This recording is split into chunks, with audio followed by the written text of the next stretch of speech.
नमस्कार। गिरीश गुप्ता के चैनल में आपका स्वागत है। आज जिस कंपनी की बात हम करने जा रहे हैं उसका आईपीओ जून 2023 में आया। उसने 672 में इस शेयर को इशू किया। रिटेल कैटेगरी में ये आईपीओ 85 टाइम्स सब्सक्राइब हुआ। ओवरऑल 106 टाइम्स सब्सक्राइब हुआ। इसने अपनी लिस्टिंग के 1 या 2 दिन के अंदर ही 1304 का हाई बनाया और जनवरी 2025 में इसका लो, ऑल टाइम लो 414 रुपये था। इस तरह से ये कंपनी अर्श से फर्श पर आ गई। कंपनी तो शायद अर्श से फर्श पर नहीं आई, लेकिन जो रिटेल इन्वेस्टर है उसकी पूंजी में आग लग चुकी है। क्या कारण है इस आग लगने का, कौन जिम्मेदार है, किस तरह का शेयर होल्डिंग पैटर्न चेंज हुआ है पिछले 1-1.5 साल में, और रिटेल इन्वेस्टर को किस तरह से ट्रैप किया गया है, इन सभी बातों को हम इस वीडियो के अंदर जानेंगे और समझेंगे।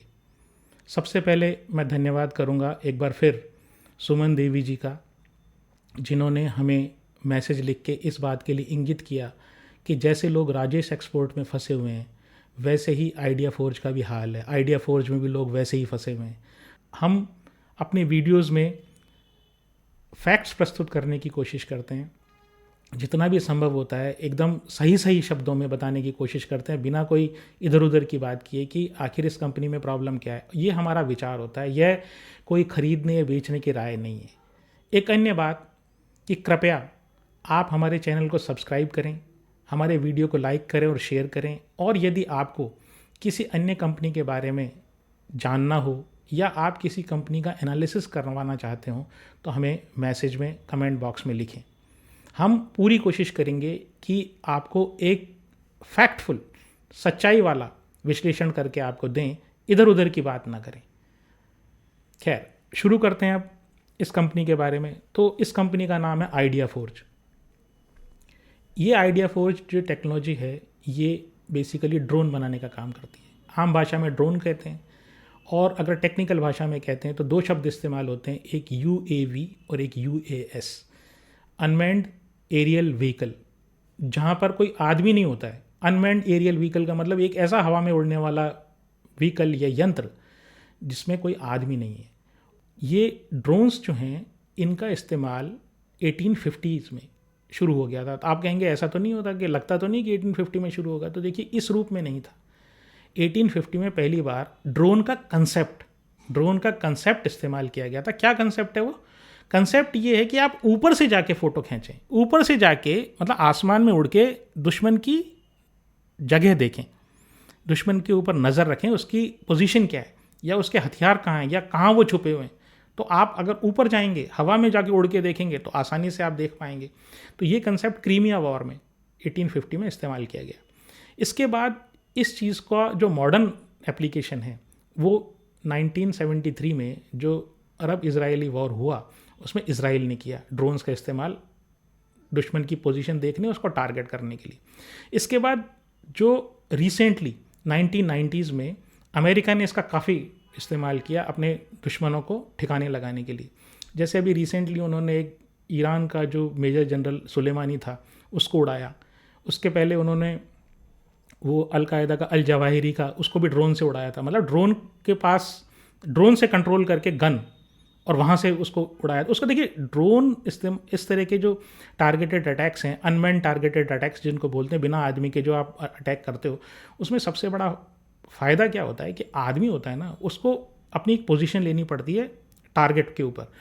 अब वो जब तक वो टारगेट उसके क्रॉस फायर में नहीं आएगा, मतलब वो जो बंदूक की के निशाने पर जब तक वो नहीं आएगा तब तक उसको वो पोजीशन लेनी पड़ेगी। तो आदमी को बहुत बड़ा स्ट्रांग होना पड़ता है। ये मसल्स जो है ना बहुत स्ट्रांग चाहिए उसको, और ये भी हो कि निशाना भी सदा हो, तो कितनी देर वेट करेगा। तो इसलिए क्या है, ये तो ड्रोन तो मशीन है, तो यहाँ पे आपने गन रखी, गन रख के वो तो कितनी भी देर वेट कर सकता है। आप उसको कंट्रोल कर रहे हो और जैसे आया खैर उड़ा दिया। तो ये एक चीज़। तीसरी चीज़ तीसरा जो इस्तेमाल हो रहा है वो रशिया यूक्रेन वॉर में भी हो रहा है। तो रशिया यूक्रेन वॉर में क्या हो रहा है कि आर्मी की पोजीशन जो है ना वो देखी जा रही है, दोनों तरफ से हो रहा है। तो आर्मी की पोजीशन देख के ड्रोन्स की सहायता से उस पर्टिकुलर पोजीशन पे जाके और वो बॉम्ब्स वगैरह जो है ना ड्रॉप किए जा रहे हैं, गिराए जा रहे हैं वहाँ पे, और दुश्मन को ज़्यादा से ज़्यादा क्षति पहुँचाई जा रही है। खैर, और एक और जो चीज़ है वो ये है कि ये ड्रोन्स ने हमारे यहाँ मतलब इंडिया पाकिस्तान के बॉर्डर पे हेडेक क्रिएट कर रखा है। अब हेडेक कैसे क्रिएट कर रखा है कि पाकिस्तान से जो आर्म्स के स्मगलर्स हैं या ड्रग्स के स्मगलर्स हैं, वो क्या करते हैं, वहाँ से ड्रोन रात में भेजते हैं और यहाँ अपने जो कैरियर है ना उसको यहाँ पाकिस्तान इंडिया के बॉर्डर में आके वो ड्रग्स जो है ना वो ड्रॉप करवा देते हैं ड्रोन की सहायता से, और ड्रोन वापस आ जाता है, ड्रोन को वापस ले आता है। तो नुकसान भी नहीं, देखिए आदमी का नुकसान नहीं, सबसे बड़ी बात हो कि जो स्मगलर है वो भी नहीं चाहता कि पुलिस की कस्टडी में आए या बीएसएफ के को हमारा आदमी पकड़ में आ जाए, बीएसएफ हमारे आदमी को पकड़ ले, ऐसा भी नहीं चाहते। तो इसलिए जो है ना ये ड्रोन वहाँ पर ये काम ले रहे। और इसके साथ मुसीबत और है कि ये जब ड्रोन्स भेज सकते हैं तो आर्म्स एंड एम्यूनिशन और एक्सप्लोसिव भी भेज सकते हैं, तो एक बड़ा हेडेक है ये। तो बेसिकली दो तरह के ब्रॉडली यूज़ हैं ड्रोन्स का। तो एक है मिलिट्री एप्लीकेशन, तो वो मैंने आपको बताया कि ये वाले जितने सारे कैसे कैसे मिलिट्री में इस्तेमाल किया। एक सिविल एप्लीकेशन भी है जो मैं डिस्कस करूँगा। तो बेसिकली मिलिट्री एप्लीकेशन में ये सर्वेलेंस के काम आता है या निगरानी करने के लिए, फिर टारगेट करने के लिए, मतलब मैं टारगेट करूँ इस आदमी को कि हाँ भाई यहाँ पे, और मैं खड़ा रहूँ। ड्रोन तो हवा में खड़ा रहता है, मतलब आप उसको जब तक चाहें, जब तक उसकी बैटरी है तब तक वो वहाँ पर एग्जिस्ट कर सकता है। तो टारगेट करने के लिए और स्ट्राइक करने के लिए, स्ट्राइक तो है कि उसको उड़ाने के लिए। तो तीन तरह की मिलिट्री एप्लीकेशन इसकी हो गई, ब्रॉडली क्लासिफिकेशन। मारना है, देखिए मिलिट्री एप्लीकेशन तो सर्वेलेंस भी है और मारना भी है। दूसरा क्या है, सिविल एप्लीकेशन। तो सिविल एप्लीकेशन में एक एप्लीकेशन है जो कंपनीज इस्तेमाल करती हैं। तो कैसी कंपनीज इस्तेमाल करती हैं, देखिए कहाँ कहाँ काम आता है। तो पहली चीज़ तो ये कि ये रियल एस्टेट में काम आता है, रियल एस्टेट में, या मैं कहूँ कंस्ट्रक्शन सेक्टर में। तो कंस्ट्रक्शन सेक्टर जो ओवरऑल है उसके लिए हमने एक वीडियो बनाया था आगे अशोका बिल्डकॉन के बारे में। तो उसमें हमने कंस्ट्रक्शन सेक्टर को पूरा समझाया है। तो आप चाहें तो वो वीडियो देख सकते हैं कि आखिरकार कंस्ट्रक्शन सेक्टर क्या है। और तो कंस्ट्रक्शन सेक्टर में कैसे काम आता है, देखिए जब बड़ी कोई बिल्डिंग बनानी है या बड़े एरिया का आपको, बड़े एरिया मान लीजिए कोई पैलेस बनाना है आपको, या बहुत बड़ी फैक्ट्री बनानी है आपको, बहुत बड़ी जामनगर रिफाइनरी टाइप की बड़ी रिफाइनरी आपको बनानी है, तो आप या तो मैनुअल सर्वे करें। अब वो मैनुअल सर्वे का मतलब क्या हुआ कि वो आपने कई बार देखा होगा कि कुछ लोग जो जब भी कहीं कोई कंस्ट्रक्शन साइट होती है उसके ऊपर वो एक ट्राइपॉड टाइप का, तिपाई जिसको बोलते हैं, उस तरह की चीज़ और एक कैमरा सा लेके उसमें कुछ नापते रहते हैं उसको। तो वो जो चीज़ होती है ना वो सर्वे होती है, लैंड का सर्वे, उसको कितना ऊंचा कितना नीचा क्या है क्या नहीं, ये सब। अब इतनी तो लेबर लगेगी, इतना टाइम लगेगा, एक्चुअल है कि नहीं, फिर रीडिंग को इंटरप्रेट करो और फिर उसके बाद बताओ कि इसका लेवल इतना, यहाँ लेवल इतना। तो ये सब चीज़ करने की जगह ड्रोन उड़ा दो आप। वो ड्रोन जो है ना वो सारा कर करा के आपको सारा सर्वे कर करा के ले आएगा, कि उसमें सॉफ्टवेयर होता है। वो सर्वे के लिए जो सॉफ्टवेयर आप जो मैनुअली इस्तेमाल करते हैं उसी तरह का एक सॉफ्टवेयर उसमें डाल देते हैं और वो बता देता है भाई ये सीधा, मतलब सस्ता सुंदर टिकाऊ काम है। फिर क्या है, मान लीजिए रोड आपने बनाई, तो रोड की मॉनिटरिंग करने के लिए कहाँ खड्डे हुए, कहीं एक्सीडेंट तो नहीं हो गया, ऐसा तो वो सब चीज़ के लिए ड्रोन उड़ाओ और पता लगे अब आदमी कहाँ तक घूमे, कहाँ तक पेट्रोलिंग करेगा, कितने आदमी कॉस्ट भी ज़्यादा है यहाँ। तो ये तो कुछ खाना पीना मांगता नहीं है, ना तो डीए मांगता है, ना कोई वर्दी मांगता है, ना कुछ और मांगता है, तो ये तो चलने दो। तो एक ये, फिर रेलवे ट्रैक्स की मॉनिटरिंग करने के लिए कि कोई फिश प्लेट तो नहीं उखड़ी हुई, रेलवे कहीं कोई आपकी पटरी तो नहीं उखड़ी हुई, उस काम में आता है। ब्रिजेस को, पुराने ब्रिज हो गए तो भाई कोई ऐसा तो नहीं है कोई डैमेज हो गया, कोई कुछ क्रैक आ गए, और मान लीजिए बड़ी बिल्डिंग है, बहुत बड़ी बिल्डिंग, अब उसके मेंटेनेंस के लिए 40 मंजिल ऊंची बिल्डिंग है, तो अब उसका मेंटेनेंस कैसे करोगे, तो चारों तरफ से क्या हो रहा है, कौन, मतलब इसकी वस्तु स्थिति क्या है, इसमें बिल्डिंग में हो क्या रहा है, कहाँ तो पेड़ उग रहा है, कहाँ सीलन आ रही है और कहाँ इसमें क्रैक आ रहा है और कोई क्या डैमेज हो रहा है, तो वो सब चेक करने के लिए ड्रोन उड़ाओ और पता कर लो। ऐसे ही क्या है कि दूसरा जो सेक्टर है वो एग्रीकल्चर। तो एग्रीकल्चर में क्या है कि एग्रीकल्चर में आप ये देख लो, पहले तो सीड डालने के लिए तो बड़ा मैदान है आपका, बहुत बड़ा खेत है। छोटे खेतों के लिए ना बहुत बड़ा खेत है, तो वहाँ उस खेत में जाके आप आराम से स्प्रे कर दो, बीजों को डाल दो, टारगेटेड भाई यहाँ बीज डालने, वहाँ डल जाएगा बीज, ड्रोन डाल ले आएगा अपना। और क्रॉप में अगर पेस्ट लग गया, मतलब कीड़ा लग गया, तो आप टारगेटेड स्प्रे कर सकते हो कि भाई इस जगह ये मेरा ये जो 1/4 एरिया ना केवल इसमें स्प्रे करना है, तो जाके स्प्रे करिए। बड़े खेतों के लिए यूज़फुल है, छोटे खेतों के लिए तो अपन मैनुअल करेंगे वो बेटर है। फिर क्या है, आपको अगर जैसे आप क्रॉप इंश्योरेंस कंपनी है, तो क्रॉप इंश्योरेंस कंपनी है तो वो क्रॉप डैमेज हो गया तो या तो आप पूरे गांव का सर्वे करके आओ, गाँवों का सर्वे करके आओ, आदमी उनकी टीम भेजो, तो आदमियों का कॉस्ट है, या ड्रोन उड़ाओ और वो सब सर्वे वर्वे करा के आपको रिजल्ट ला के दे देते कि भाई इतना % जो है ना क्रॉप डैमेज और इतना उसको कंपनसेशन या मुआवजा देना है। तो एक इस्तेमाल ही होगा। फिर आपका देखिए एक और जो इंडस्ट्री है वो है ऑयल एंड गैस वाली। ऑयल एंड गैस में क्या होता है कि जो आपके जहाँ से ऑयल निकल रहा है यानी ड्रिलिंग रिग जो है, तो ड्रिलिंग रिग में कहीं कोई प्रॉब्लम तो नहीं है, सब अच्छा चल रहा है ना, कोई घास तो नहीं उगी, कोई अंदर कोई ऐसा डैमेज होने की स्थिति तो नहीं है। ज़्यादातर सुरक्षा के लिए है ना, मॉनिटरिंग है, मतलब सर्वेलेंस है, तो चारों तरफ से देख लो आप भाई कुछ है तो नहीं। फिर आपने जो पाइपलाइन बिछाई तो पाइपलाइन का क्रैक देखना है तो आप ड्रोन उड़ाओ, या पाइपलाइन में लीकेज देखना है आपको। कई बार वो चोरी करते हैं डीजल और ये सब जो क्रूड जो चोरी करते हैं, रिफाइनरी के लिए जो क्रूड आता है तो उसमें चोरी करते हैं, तो उसमें छेद कर देते हैं उसमें। अब कहीं वो छेद हो जाता है, ठीक है निकाल लिया लेकिन बंद नहीं हुआ मान लो, या उन्होंने कोई निकाल ही रखा है, मतलब परमानेंट ही उन्होंने ये सिस्टम कर रखा है कि भाई मैं इसमें से जो है क्रूड निकालूंगा, खुद की छोटी सी पाइपलाइन बिछा ली तो वो भी ट्रैक करने के लिए, तो आदमी मैनुअली तो ये पॉसिबल नहीं है। इसके अलावा एक और है जो पुलिसिंग में, अभी कुंभ का मेला चल रहा है, जो कुंभ के मेले में आप जाएंगे और ये इतनी बड़ी क्राउड आएगी, उसको आप कैसे मॉनिटर करें फिजिकली? एक आदमी पुलिस वाले आप 1000 आदमी भी लगा दीजिए एक जगह, मतलब मैं सिर्फ एक पर्टिकुलर पॉइंट पे बता रहा हूँ, फिर भी वो ये ट्रेस नहीं कर सकते कि आखिर हो क्या रहा है, क्योंकि वो तो आप ऊपर से ही देख सकते हो, वो आप साइड में खड़े होकर नहीं देख सकते।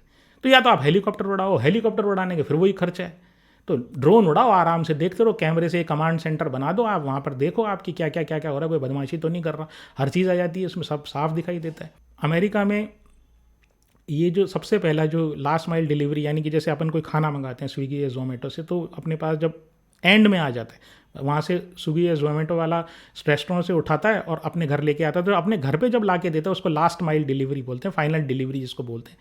तो अब आपको लास्ट माइल डिलीवरी ड्रोन से करानी है, तो ड्रोन से हिंदुस्तान में तो अभी अलाउ नहीं हुई है कि ड्रोन से फाइनल डिलीवरी कर, लेकिन अमेरिका में ये कंसेप्ट टेस्ट हो चुका। तो वहाँ डोमिनोज पिज़्ज़ा ने ये टेस्ट कर दिया कि भाई वहाँ पर एक सबसे पहले वर्ल्ड में उन्होंने पिज़्ज़ा एक ग्राहक को लाके दिया है, तो वो कंसेप्ट टेस्ट हो चुका है वहाँ पर। दूसरा क्या है कि जो अमेज़न ने एक सर्विस, वो उसने भी टेस्ट ही किया, उसने भी एक टेस्ट सर्विस लॉन्च की, अमेज़न एयर प्राइम। तो वो जो अमेज़न एयर प्राइम है वो क्या करती है, 30 मिनट्स में डिलीवरी करती है ड्रोन्स के थ्रू। अब आप ये समझ लीजिए कि जो स्विगी जोमेटो के लिए अगर ये कंसेप्ट या ये चीज़ अलाउ हो गई कि हिंदुस्तान में भी लास्ट माइल डिलीवरी आप ड्रोन्स के थ्रू कर सकते हो, तो स्विगी और जोमेटो के जैसे कंपनीज़ को कितनी मुसीबत आने वाली है। 30 मिनट डिलीवरी वाली चीज़ों की बात बता रहा हूँ मैं, क्योंकि अभी तो वो पैसे बर्न कर रहे हैं अपने, वो कस्टमर को आदत लगा रहे हैं, अभी तो कस्टमर के टेस्ट एंड प्रेफरेंस चेंज कर रहे हैं कि भाई 30 मिनट्स में मैं ही ला दूंगा, तुम बाजार क्यों जा रहे हो। अब हम बात करते हैं कि ये सब चीज़ें तो सिविल और मिलिट्री एप्लीकेशन के, तो ये हमारे जो भाई साहब हैं जो आइडिया फोर्ज टेक्नोलॉजी, ठीक है, ये जब मैदान में उतरे ये, तो ये क्या सोच के उतरे? तो देखिए इसमें कोई शक नहीं है कि ड्रोन का इस्तेमाल बढ़ रहा है, इसमें कोई शक नहीं, लेकिन बात ये है कि क्या आइडिया फोर्ज टेक्नोलॉजीज क्या सारा मार्केट लेके जाएगा, पूरा मार्केट लेके जाएगा क्या? मतलब जितनी ग्रोथ होने वाली वो सारा यही लेके जाएगा क्या? इस क्वेश्चन पे विचार करते हैं और इनकी अच्छी और बुरी सारी बातें डिस्कस करेंगे। तो पहली चीज़ ये कि हिंदुस्तान में ड्रोन की पॉपुलैरिटी बढ़ने का कारण क्या है? तो एक तो ये है कि ड्रोन का उपयोग हर क्षेत्र में बढ़ रहा है, तो भारत भी चाहता है हम इसका इस्तेमाल करें। दूसरा क्या है कि ड्रोन की पॉपुलैरिटी इंडिजिनस, यानी कि भारत में बने हुए ड्रोन्स की पॉपुलैरिटी का एक जो कारण है ना, वो ये है कि इन्होंने चाइना से इंपोर्ट बैन कर दिया। उसका कारण मतलब इन्होंने तो क्या कहा भारत सरकार ने, तो हम तो कोई ड्रोन ही इंपोर्ट नहीं करेंगे, क्योंकि सबसे ज़्यादा जो भेजता था ना, जहाँ से इंपोर्ट हमारा होता था ड्रोन्स का, वो चाइना से होता था। अब उसमें क्या है, कोई सॉफ्टवेयर लगा, भाई तुम्हारी जासूसी हो रही है क्या? अब आपने क्या किया, वो ड्रोन में जो चिप लगी हुई है वो ऐसी चिप है कि वो सारा डेटा जो है वहाँ चाइना को भेज रही है, और इधर आपने क्या किया, वो मिलिट्री को दे दिया, तो आपकी मिलिट्री इंस्टॉलेशन का तो सारा डेटा उसके पास पहुंच गया बिना कुछ के, बिना कोई स्पाइंग किए। ये इलेक्ट्रॉनिक स्पाइंग है। तो एक तो चाइना से आया हुआ माल जो है ना, इस डेटा से रिलेटेड, डेटा की प्राइवेसी से रिलेटेड बड़ा ही डेंजरस है, मतलब वो उस पर विश्वास करना संभव नहीं है। दूसरा क्या है, अनरिलायबल, उसका जो मैन्युफैक्चरिंग अनरिलायबल है, चले नहीं चले, बीच में फेल हो जाए, आप जाए ना, ये तो चाइनीज़ माल है, वो स्थिति है ना। और तीसरा क्या है कि चाइना जो है ना वो हमारा एनिमी कंट्री है, तो वो हमें उतनी बढ़िया टेक्नोलॉजी दे ना दे। तो एक ये तो सरकार ने क्या कहा कि भाई यहीं बना लो यार, आप जो भी मैन्युफैक्चर करेगा ना उसको हम एक इंसेंटिव देंगे। तो ड्रोन को मेक इन इंडिया के तहत पीएलआई स्कीम में डाल दिया। पीएलआई तो आपको पता ही होगा। अब पीएलआई क्या चीज़ है? Production linked incentive. आपने 100 बनाया था माल, आपकी कैपेसिटी 100 की है, अगर आप अगले साल 50 एक्स्ट्रा और बनाओगे ना तो मैं आपको इनाम दूंगा। ये कंसेप्ट है बेसिकली। सरकार उसको कुछ पैसा देती है, कुछ इंसेंटिव देती है, सब्सिडी देती है, टैक्स की छूट देती है, कुछ भी। तो इसी तरह की कुछ एडिशनल प्रोडक्शन पे, तो ये है ताकि भारत में प्रोडक्शन बढ़े। तो अब आइडिया फोर्ज जो है उसके बारे में बात करें तो इस कंपनी की जो स्थापना हुई थी ना वो 2007 में हुई थी, और इसका जो प्रमोटर है ना वो आईआईटी मुंबई से पढ़ रहे थे।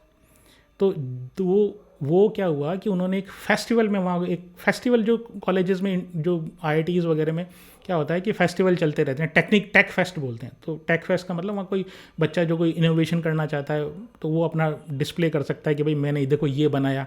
और भी बहुत सारी कंपनीज और बहुत सारे ग्रुप्स आते हैं तरह तरह से, दूसरे कॉलेजेस से भी लोग टेक फेस्ट बोलते हैं, ताकि लोगों का ये जो टेक्निकल जो स्किल है ना वो डिस्प्ले हो सके। तो उन्होंने क्या किया, 2004 में एक ड्रोन बना दिया था।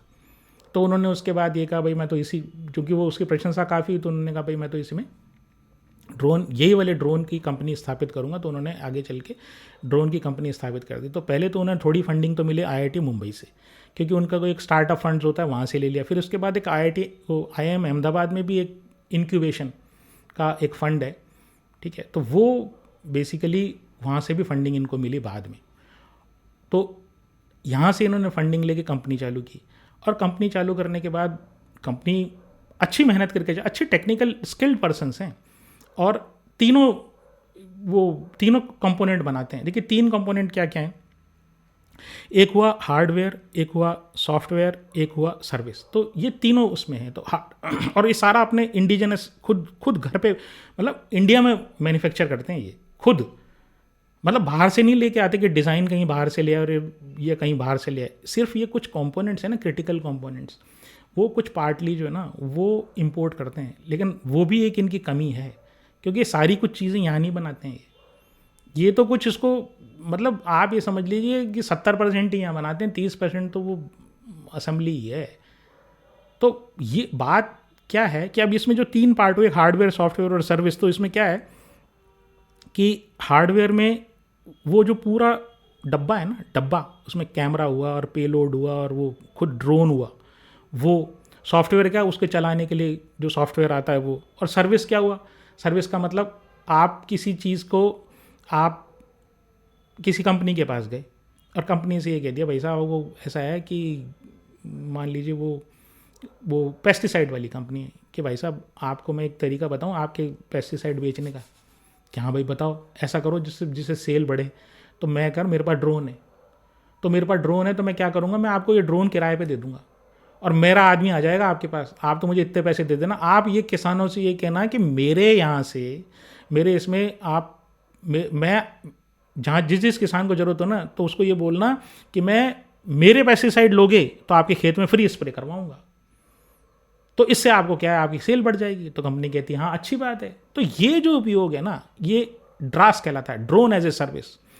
तो मतलब मैं बेसिकली ड्रोन की सर्विस प्रोवाइड कर रहा हूँ। तो तीनों एरिया में है ये, तीनों एरिया में, मतलब हार्डवेयर में भी है, सॉफ्टवेयर में भी है, और ड्रोन एज ए सर्विस में भी है, ड्रास जिसको बोलते हैं। अब इनके टोटल रेवेन्यू का 90% रेवेन्यू डिफेंस से आता है और 10% सिविल में आता है। अब आप देख लीजिए, 90% डिफेंस से आता है, 50% मार्केट शेयर है। तो इसका मतलब मार्केट लीडर हैं, फर्स्ट मूवर एडवांटेज है। किसी ने ड्रोन का मैन्युफैक्चरिंग हिंदुस्तान में स्टार्ट नहीं किया, तो ये सबसे पहले इन्होंने किया। ड्रोन जो इनके होते हैं वो 7 किलो तक का वज़न ले जा सकते हैं, 6 किलोमीटर तक ऊपर जा सकते हैं और 2 घंटे तक उड़ सकते हैं। मतलब इनके वेरीड वो हैं, मतलब इतनी वैरायटी के ये ड्रोन बनाते हैं। दूसरी बात ये कहते हैं कि हम थार की गर्मी भी उतना ही अच्छा काम करते हैं ड्रोन जितना हमारा कारगिल की चोटियों पे करते हैं। मतलब हिमालय पे भी ले जाओगे तो भी अच्छा काम करेगा, क्योंकि वो सर्किट ही तो है, मतलब मशीन ही तो है। मशीन कहीं का काम करना बंद कर दे तो कर दे, क्या करोगे। तो ये सब चीज़ों के साथ साथ ही अच्छा, अब ये क्या करते हैं कि भाई मेरे पास 90% जो है वो तो मिलिट्री से और 10% ही खाली मेरे पास तो सिविलियन से, तो अब मैं क्या करूँ? तो इन्होंने कहा भाई हम एक्सपोर्ट करेंगे। तो भाई ठीक है, एक्सपोर्ट भी करना शुरू कर दिया, बट एक्सपोर्ट में क्या है, कॉम्पिटिशन बहुत है। ये रशियन है, इजरायली है, बहुत सारी फर्म्स हैं, हिंदुस्तान में भी बहुत सारी फर्म्स हैं कॉम्पिटिशन में। मतलब आप ये समझो, अडानी जो है ना, अडानी डिफेंस भी एक कंपनी है, आपने नाम सुना होगा, और एक टाटा की भी कंपनी है ये एरोस्पेस करके। तो टाटा एरोस्पेस, तो वो जो है ना, वो भी इस एरिया में, ड्रोन के एरिया में, अब अडानी की जो जितनी भी काम है, ठीक है, माइनिंग से रिलेटेड काम है, वो ड्रोन से, तुम्हारा थोड़ी ड्रोन किराए पे लेगा या तुम्हारे से थोड़ी मंगवा, खुद ही कर लेगा। BEL जैसी कंपनी है या HAL जैसी कंपनी है, हवाई जहाज़ बना दिया आपने, ठीक है, तो क्या अच्छी किस्म का ड्रोन नहीं बना सकती क्या? दूसरी बात, ड्रोन बनाने वाली कम से कम 20 कंपनियों को, कम से कम 20 कंपनियों को, ठीक है, वो PLI स्कीम में ले लिया, तो PLI स्कीम में वो भी फ़ायदा ले रही है और आप भी फ़ायदा ले रहे हो। तो अब आपका कॉम्पिटिटिव एडवांटेज क्या है? क्या ऐसी चीज़ है जो भाई दूसरे नहीं कर पाएंगे, आपका ड्रोन नहीं बना पाएंगे? अरे भाई, कोई मिठाई की दुकान है मान लीजिए, तो एक बगल में मिठाई की दुकान खुल गई, तीसरी भी खुल गई, चौथी भी खुल गई, पांचवी भी खुल गई, आप पहली आए, लेकिन कम से कम 50% आपका मार्केट शेयर है, लेकिन कंपटीशन तो कंपटीशन ही है ना। आपका क्या ऐसा कॉम्पिटिटिव एडवांटेज है, क्या ऐसा कॉम्पिटिटिव एडवांटेज है जो जिसके कारण चीज़ आपकी ही लेंगे? आप बता दीजिए, कोई कंपनी हो, उसके पास आपकी कोई कंपनी हो, अब आप कहोगे भाई मेरा ड्रोन ले लो, ये कहे मेरा ड्रोन ले लो, मैं कहूँगा यार वो अडानी वाला भी मेरे को दे रहा है सस्ता, वो आपसे सस्ता दे रहा है, तो आपसे क्यों लूँ, उससे करा लूँगा मैं। या उसका क्वालिटी अच्छी नहीं होगी क्या? अच्छी नहीं होगी उसकी क्वालिटी, अडानी की क्वालिटी अच्छी नहीं होगी, टाटा की क्वालिटी अच्छी नहीं होगी, तुम्हारी क्वालिटी अच्छी होगी। मैं सिर्फ एक बात ये बताना चाह रहा हूँ कि कॉम्पिटिटिव लैंडस्केप क्या है, कॉम्पिटिशन क्या है। फिर हाई वर्किंग कैपिटल रिक्वायरमेंट है, क्यों? आपका 90% डिफेंस से आता है, आप पहले जाओगे, उसको डेमो करोगे, डेमो करने के बाद आपका सेना को डेमो करोगे कि मेरा ये प्रोडक्ट है, आपका इस काम आ सकता है, आप ले लो प्लीज़। तो वो कहेंगे ठीक है दिखाओ, तो वो डेमो करवाएंगे, डेमो कराने के बाद वो ऑर्डर देंगे, ऑर्डर कराने के बाद आप माल मटेरियल प्रोक्योर करोगे, माल मटेरियल प्रोक्योर करने के बाद बनाओगे, बना के फिर उनको सप्लाई दोगे, सप्लाई करने के बाद वो टेस्ट करेंगे, टेस्ट करने के बाद फिर पेमेंट आएगा। अब सरकार का पेमेंट तो जैसे आएगा वैसे ही आएगा। तो ये इतने इस बीच में जो आपका पेमेंट है, वो वर्किंग कैपिटल आपको जेब से लगानी पड़ेगी, लोन लेना पड़ेगा या कुछ ना कुछ करना पड़ेगा आपको। तो या तो आप इतना कैश फ्लो जनरेट कर लो कि भाई मेरे तो इतना कैश फ्लो जनरेट होता है कि मेरे को तो कोई प्रॉब्लम ही नहीं आने वाली, तो इतना कैश होता है, मैं तो वर्किंग कैपिटल की मुझे झंझट ही नहीं। वो हमने अशोका बिल्डकॉन में जो प्रॉब्लम बताई थी उसमें भी यही प्रॉब्लम थी। अरे ठेके तो सारे ले लोगे तुम, मना थोड़ी कर रहे हैं कि ठेके नहीं मिलेंगे, तो सारे ठेके तुमने ले लिए, बट उसको एग्जीक्यूट करने के लिए पैसे भी तो चाहिए। तो शेयर होल्डर का क्या होगा? मैं देखिए, ये जितनी भी बात मैं कर रहा हूँ ना, ये शेयर होल्डर के पॉइंट ऑफ व्यू से कर रहा हूँ मैं। हमको क्या लेने देना कि उसको ठेका मिले नहीं मिले, हमें तो हमारे शेयर के भाव से मतलब है। देखो, आप बुरा मत मानना, बट हमको किसी चीज़ से मतलब नहीं, हम तो छोटे शेयर होल्डर हैं, हम छोटे आदमी हैं, हमको तो शेयर का भाव हमारा जो है ना, तुम्हारी कंपनी की परफॉर्मेंस कुछ अच्छी इस तरह से रखो ताकि हमारा शेयर का भाव जो है ना नीचे नहीं गिरे, चढ़ता रहे। अच्छी परफॉर्मेंस लाओगे तो चढ़ेगा ही ना, कोई ऐसा थोड़ी कि घटिया परफॉर्मेंस लाओगे तो भी चढ़, अगर घटिया परफॉर्मेंस लाने पे चढ़ता है तो आप समझ लीजिए कंपनी में रेड फ्लैग है। तो मैं आपको सिर्फ ये बताने की कोशिश कर रहा हूँ कि यहाँ पर जो कंपनी जो इतना शेयर चढ़ाया गया ना, उसमें हाइप थी, हाइप, हवा हवा हवा भरी हुई थी। अब आपने क्या कर रखा है, हाई वर्किंग कैपिटल रिक्वायरमेंट है, कंपटीशन का मैंने आपको बता ही दिया। फिर मोटर और कैमरे को आप इंपोर्ट करते हो, तो क्रिटिकल बना क्या रहे हो आप, और आपने PLI का फ़ायदा लिया है। तो PLI की मान लो सरकार कहते हैं यार मेरे तो बढ़िया, बाकी सब बढ़िया मैन्युफैक्चरिंग हो रही है, तो अब मैं यार PLI इसकी बंद कर रहा हूँ। कर सकती है ना सरकार, मना है क्या? सरकार कहती नहीं देता, मैं तो बजटरी सपोर्ट नहीं देता आपकी बार, बहुत हो गई मैन्युफैक्चरिंग, मेरे तो बहुत कर रहे हैं लोग। फिर क्या करोगे? ऑर्डर भी तुम्हारा सरकार से आ रहा है, एक्सपोर्ट में कंपटीशन है, ठीक है, वर्किंग कैपिटल की रिक्वायरमेंट है, कैश फ्लो तुम्हारे पास है नहीं, है नई कंपनी, फिर पैसा कहाँ से लाओगे, कहाँ से ऑर्डर लाओगे? अच्छा, टेंडरिंग में भी 50 कंपनी है, उसने लोअर प्राइस बिड कर दिया, ऐसे हार चुके हैं 2-3 बार। ये तुम्हारे से थोड़ी ले लेगा यार सारा, तुम्हारे से ले लेगा क्या सारा ऑर्डर? सेना सारा ऑर्डर तुम्हारे से ले लेगी, और तुम्हारे से अगर ले ली ना, तो जो तुमको ऑर्डर देगा ना, अगर सारे ऑर्डर तुम्हारे को दे, तो भैया उसकी नौकरी गई, मतलब सेना में उसकी नौकरी गई, वो कहेंगे इससे मिला हुआ है। तो ऐसे भी नहीं हो सकता कि सबको ऑर्डर मिलेंगे। जितनी भी कंपनीज है ना हिंदुस्तान में, छोटी बड़ी, जो भी ठीक ठाक उस टेंडर के क्वालिफिकेशन में फिट होती है, सबको मिलेगा, सब मिल बांट के सबको ऑर्डर, इस तरीके जो भी क्वालिफिकेशन होगी जिनकी, उन सबको ऑर्डर मिलेगा। तो ये रही बात। अब आप इसकी बलिहारी देखिए, आप जो असली बात आती है ना, जो अब हमारे काम की बात है, शेयर होल्डर के काम की बात, अब आप सुनिए। देखिए साहब, क्या है कि 2000 करोड़ का तो इसका मार्केट कैप है, अब सुनिएगा, और सेल्स पिछले 12 महीनों में 3% गिरी है 3% गिरी है। ऑपरेटिंग लॉस सितंबर 24 और दिसंबर 24 में ऑपरेटिंग लॉस, यानी खर्चा भी नहीं निकाल पा रही कंपनी, मतलब खर्चा नहीं निकाल पा रही, नेट ऑपरेटिंग लॉस है, ऑपरेशन से लॉस है, ठीक है। 29% प्रमोटर के पास है, ठीक है। और सितंबर 23 से दिसंबर 24 में, अब मैं आपको हाल बताता हूँ जो असली गणित है। DII के पास सितंबर 23 में 10% था, जो दिसंबर 24 में 2.5% हो गया है। 10 से 2.5, ठीक है, सवा साल में 10 से 2.5 हो गया है। और हमारे रिटेलर का क्या हुआ है, वो 57% से, यानी 57 से 67 हो गया है। 10% बढ़ गया है। यहाँ ये 7.5% कम हुआ है, DII का 7.5% कम हुआ है, यहाँ रिटेलर का 10% हिस्सा बढ़ गया है, ठीक है। अब आप देखिए, एक और 88,000 शेयर होल्डर थे सितंबर 23 में, अब 1,78,000 यानी 1,78,000 शेयर होल्डर हो गए। इसका मतलब क्या हुआ, छोटे छोटे शेयर होल्डर बढ़ गए ना।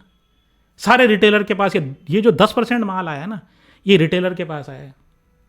अब आप ये मत कहना शेयर होल्डिंग कि नारायण मूर्ति के पास था। अरे नारायण मूर्ति खा कमा के बैठे हैं, उनको 70 घंटे काम करवाना है आपसे, ठीक है ना। उनका कुछ नहीं है यार, वो पद्म भूषण मिले या पद्म विभूषण मिले, उससे क्या लेना देना। उनके पास तो उनका बेटा, उनका जो जमाई है ना, वो ब्रिटेन का प्रधानमंत्री था। अब हमें क्या मिलने वाला है, हमें उससे क्या लेना देना। उसका शेयर होल्डिंग हो नहीं हो तो अगर डूब भी जाएगा तो क्या फ़र्क पड़ रहा है, हमारा पैसा तो नहीं डूबे। और ये जो है ना, इनका ड्रोन यूं चढ़ा था और यूं गिर गया, यूं चढ़ा था यूं गिर गया, चार्ट देख लेना आप। मतलब कोई कॉम्पिटिटिव एज नहीं है आपकी, ठीक है। आपसे क्यों माल लूंगा मैं, बताओ। मेरे हिंदुस्तान में कमी पड़ी है क्या? आप किसी भी इंडस्ट्रियल एरिया में चले जाओ, आपको ऐसे ऐसे मिस्त्री मिलेंगे, है ना। आप गाड़ियों के आसपास आपके कोई रिपेयर करने वाले होंगे ना, गाड़ियों के, है ना।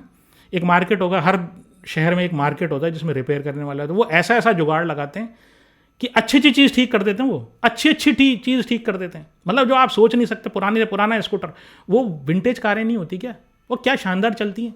वो पुरानी गाड़ियाँ यार, 50-50 60-60 साल पुरानी, उनको ये मिस्त्री लोग खरीद लेते हैं, जो शौकीन मिस्त्री होते हैं, उनको रखते हैं और शान दिखाते हैं और फिर बाद में बेचते हैं बहुत बड़ी कीमतों में। सही कह रहा हूँ मैं आपको। तो ड्रोन कौन सी वो हो गया कि एनवीडिया का चिप हो गई कि जो कोई बना नहीं सकता। आपका क्या कॉम्पिटिटिव एडवांटेज है, ठीक है। अभी मैंने फाइनल बात बताई नहीं है आपको, आप रुको एक बार, आप एक बार रुक के सुनना, मैं जो फाइनल जो बात बताऊंगा, ठीक है। आपको कोई कॉम्पिटिटिव एडवांटेज नहीं है। मैं कंपनी को डिग्रेड नहीं कर रहा हूँ, मैं कह रहा हूँ जितना हाइप थी ना उसकी, मैं ये कह रहा हूँ कि अच्छा, ये सब होने के बावजूद, ऑपरेटिंग लॉसेस होने के बावजूद, ठीक है ना, ऑपरेटिंग लॉसेस, अभी दिसंबर जनवरी में इसका price to earning ratio 219 price to earning P/E 219। अरे यार क्या खा के ये 219 P/E है, क्यों दूंगा 219 P/E का मतलब। देखिए, एक इस पर सीरीज करूंगा मैं कि P/E का मतलब क्या होता है। P/E का मतलब ये होता है कि मैंने एक दुकान में साझा किया और जितनी दुकान की कीमत होती है ना, कि जितनी मैं उसके पार्टनरशिप की, उस दुकान की जितनी कीमत है ना, उस कीमत का 219 गुना दे रहा हूँ, क्योंकि मुझे ऐसा लगता है ये चल जाएगी। 219 गुना, अरे 219 गुना कितने सालों में कवर होगा, कितने सालों में। आप अपनी तनख्वाह देख लेना। आप अगर यंग हैं तो ठीक, अगर आप सीनियर आदमी हैं तो अपनी तनख्वाह कितनी बढ़ती हुई देखिए। आप बता दो कितनी तनख्वाह, कितने टाइम्स हो गई आपकी तनख्वाह, है ना। 10 टाइम हो गई कि जब से नौकरी लगी थी उससे 10 टाइम, 15 टाइम हो गई होगी, 20 टाइम हो गई होगी। अरे 219 टाइम तो मैं पहले देखे बैठा हूँ, फिर क्या 300 टाइम जब तक मुझे नहीं मिले और with in a certain period 5-7 साल में नहीं मिले, फिर फ़ायदा क्या है। तो 219 टाइम कोई P/E होता है क्या? किसने चलाया ये 219 का P/E? और पब्लिक फंस गई इसमें। वो तो DII तो निकल गया, DII निकल गया और पब्लिक फंस गई, पब्लिक के पास 10% शेयर एक्स्ट्रा आ गया, 10% पब्लिक की शेयर होल्डिंग बढ़ गई, उधर DIA की 7.5% कम हो गई। तो आपने तो माल काट दिया ना। जब इसमें जिसका भी कसूर है, जिसका भी कसूर है, वो मैं नहीं जानता किसका कसूर है, मीडिया का कसूर है या हाइप का कसूर है ये, बट ये शेयर जो है ना अपनी ग्लोरी पे नहीं आएगा। वो हाई जो है ना, अगर आपने हाई में खरीद लिया ना, तो I am really very sorry कि ये शेयर नहीं आएगा वापस। और जिसने आपको ये सजेस्ट किया ना खरीदने के लिए, और अगर आप लॉस में हो तो एक बार जाके उसको खरी खोटी जरूर सुनाना कि यार ये क्या चीज़ है, कभी फाइनेंशियल भी देखेंगे। यार ड्रोन है, ड्रोन, अरे यार कोई भी बना लेगा ड्रोन। मैं ये नहीं कह रहा हूँ कि ये कंपनी घटिया है, ठीक है, लेकिन मैं ये कह रहा हूँ कि यार इसके पास कोई टेक्नोलॉजी, मैं सिर्फ ये कह रहा हूँ इसके पास कोई ऐसा कॉम्पिटिटिव एज नहीं है, या ऐसी कोई चीज़ नहीं है जिसके लिए इसको 219 का पी, क्योंकि हम तो शेयर वाले हैं ना, हम तो शेयर होल्डर हैं ना, हम तो शेयर से मतलब है हमें तो। हम तो सिर्फ इतनी सी बात कह रहे हैं कि इस शेयर की कीमत ये नहीं होनी चाहिए थी। और ये किसी ने, ऑपरेटर ने या QIB ने, क्योंकि देखिए रिटेल वाला जो सब्सक्राइब हुआ ना वो केवल 85 टाइम्स हुआ, और ये जो ओवरऑल हुआ 106, इसका मतलब जो इंस्टीट्यूशनल वाले हैं ना, इन्होंने इस पर बिडिंग की, हाइप क्रिएट किया, ये माल काट के निकल गए, चाहे उसमें DII का रोल है चाहे FII का रोल है, और हमको फंसा दिया। ये भाव अगर आपने 1300 के आसपास ले लिया, वापस नहीं आने वाला, क्योंकि ये कंप्लीटली डिपेंडेंट जो है ना ये डिफेंस पे। डिफेंस एक तो थीम खत्म हो गई है ना, या थीम चलेगी भी तो लंगड़ी लूली चलेगी, क्योंकि अब डर लगने लग गया लोगों को डिफेंस वाले से, क्योंकि डिफेंस वाले खूब पिटे, शेयर्स की बात कर रहा हूँ मैं। तो इसलिए इसकी ओल्ड ग्लोरी तो तभी आएगी जब इसका दबादब प्रॉफिट आएगा। तो डिफेंस में तो देखो आएगा नहीं, क्योंकि 90% अगर डिफेंस से अगर आप बिजनेस ले रहे हो तो डिफेंस में तो जैसा आएगा वैसे आएगा, क्योंकि सारी कंपनीज आएंगे डिफेंस में तो ऑर्डर लेने के लिए, और एक्सपोर्ट में कंपटीशन है। अब आप सोच लीजिए ये कंपनी का शेयर ये तो कहाँ जाएगा। खैर, तो बात आपको ये है कि आपको जो भी कभी भी आप इन्वेस्ट करें बहुत सोच समझ के तसल्ली से करें। मैंने पहले ही बताया, आप घात लगा के बैठ जाएं किसी भी शेयर को, कहे ना आपको आप तुरंत जो है ना खरीदने की कोशिश ना करें, आप तो घात लगा के बैठ जाएं और बोले जाता है तो जाने दो यार, कहीं भी जाने दो, कहीं जाने दो इसको, मैं तो नहीं लूँगा, मेरे को जब तक मेरी वैल्यूएशन नहीं आएगी ना तब तक नहीं लूँगा। बुल मार्केट में आपको हमेशा हाई पी के शेयर्स मिलेंगे हमेशा। तो आप रीजनेबल एक्सरसाइज कर लो और फिर उसको करेक्शन आने पे तब खरीदो। मैं इस शेयर की खरीदने की बात नहीं कर रहा, मैं एक जनरल बात बता रहा हूं। और बेयर मार्केट में आपको कौड़ियों के दाम मिलेंगे, तो या तो बेयर मार्केट का इंतजार कर लो आप, और वो पता नहीं किसको कब आएगा। जब बुल मार्केट में तो उसको जब तक करेक्शन का इंतजार करेंगे, चढ़ती बस में नहीं चढ़ना, क्योंकि जो चढ़ती बस में चढ़ना, जो वही आदमी चढ़ती बस में चढ़े जिसको चढ़ती बस से, वो चलती हुई बस से उतरना है। ठीक है, तो खैर ये रही आज की आइडिया फोर्ज की प्रस्तुति। आशा है ये प्रस्तुति आपको अच्छी लगी होगी। एक बार फिर मैं कहना चाहता हूँ, अगर आपको किसी शेयर से परेशानी है तो आप हमारे कमेंट बॉक्स में लिख के हमें बताएं, हम उसका ईमानदारी से एनालिसिस करेंगे। नमस्कार, धन्यवाद, जय हिंद।